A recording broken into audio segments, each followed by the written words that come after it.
Halo semuanya, apa kabar? Semoga sehat selalu ya. Kembali lagi dengan Mr. M di sini. Episode Arcane semakin seru nih. Mari kita membahas lagi episode Arcane selanjutnya. Oh iya, bagi teman-teman yang belum menonton alur cerita film Arcane episode sebelumnya, coba ditonton dulu deh, supaya teman-teman tuh paham mengenai alur cerita film kali ini. Sebelum lanjut ke episode 5, mari kita recap episode sebelumnya. Kemarin di episode 4, Kate menemui Vi di dalam penjara untuk mencari tahu pelaku pengeboman yang menewaskan beberapa enforcer dan pelaku yang berhubungan dengan kejadian kerusuhan di kapal pelabuhan. Apakah Vi akan segera bertemu dengan adiknya Powder? Penasaran? Kalau penasaran, seperti biasa, pasang posisi rebahan, siapkan headset, dan jauh ke alur ceritanya. Let's go.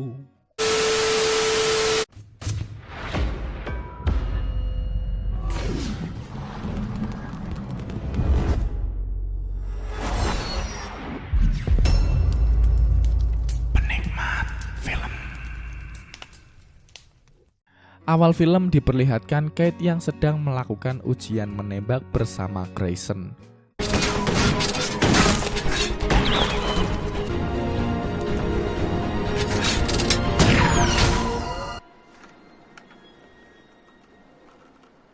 Kate pun akhirnya lulus ujian itu, namun dia merasa bahwa Grayson menahan diri dan mungkin saja dibayar oleh mamanya. Mendengar hal tersebut, Grayson membantah serta memberitahunya tujuan menggunakan senapan. Jadi tujuannya itu adalah bukan untuk ajang perlombaan, namun untuk melindungi warganya. Di masa kini, Kate memperlihatkan logo-logo yang ditinggalkan di TKP. Melihat hal tersebut membuat Vi seketika kaget dan bertanya-tanya. Kate pun menanyakan kembali apa keterkaitan ini dengan Silco, namun Vi ingin mengantarnya jika ia mengeluarkannya.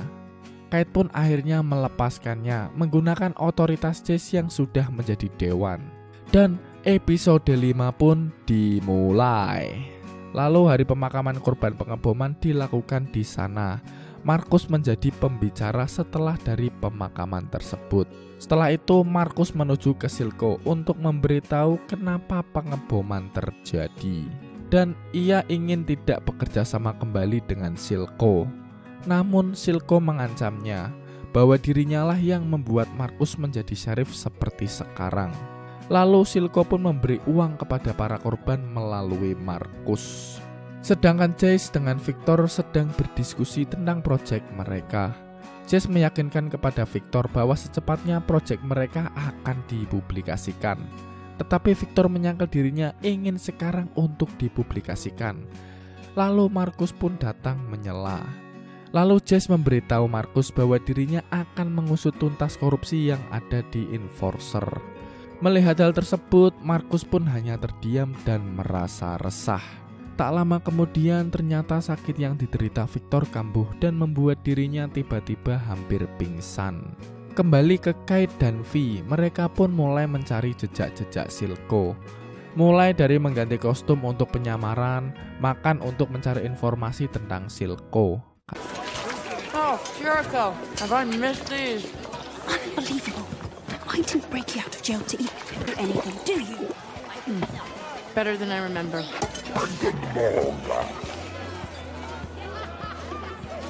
Lalu hari pencarian investor pun tiba berkedok opera.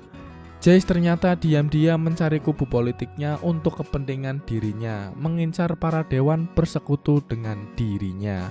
Beginilah kawan politik itu. Your audience awaits, Counselor.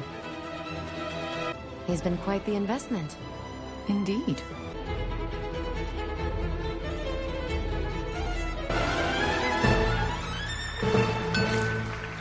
Jing sendiri yang masih galau akan bayang-bayang kakaknya mencari media penenangan sendiri, yaitu samsak skor di basecamp mereka dulu.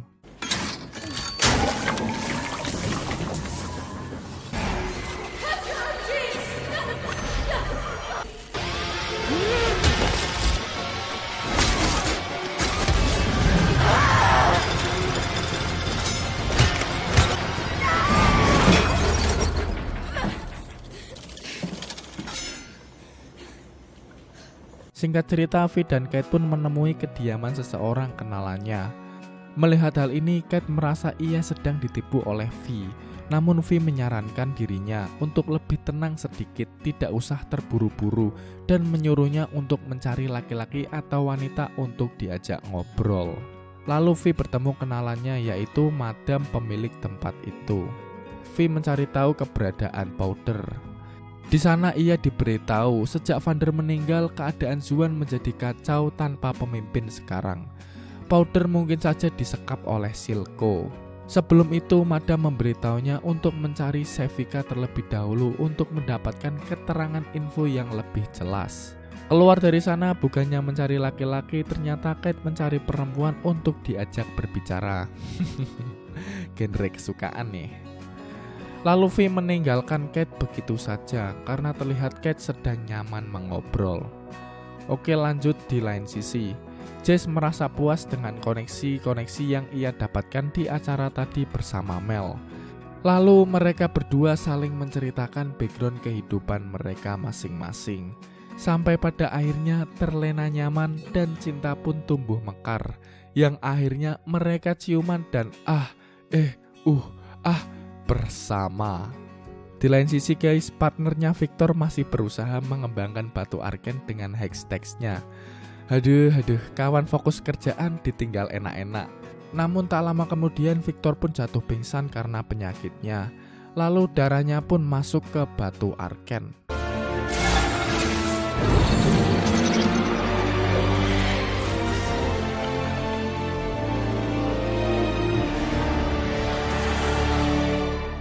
Dan setelah siuman, Jace pun merasa khawatir dengan Victor yang mungkin saja akan mati.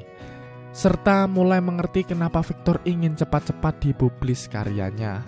Di sisi Jing, ia sedang di brainwash atau cuci otak oleh Silco agar melupakan traumanya dengan kakaknya. Singkat cerita, V pun akhirnya menemukan Sevika, lalu perkelahian mereka pun dimulai.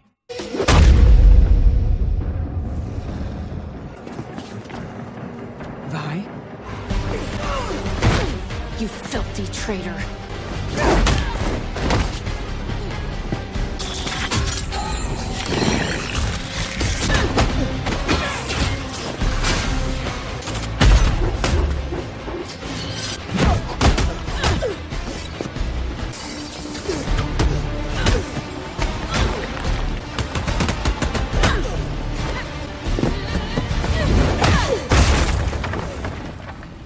Lalu V pun mulai mendominasi pertarungan dan mendapatkan info setelah dirinya pergi. Ternyata Powder bergabung dengan Silco. Mendengar hal tersebut membuat dirinya lengah dan tertusuk oleh senjata tajam milik Sevika. Saat hendak dibunuh, beruntungnya V pun diselamatkan oleh Kate. Dan akhirnya Sevika pun kabur.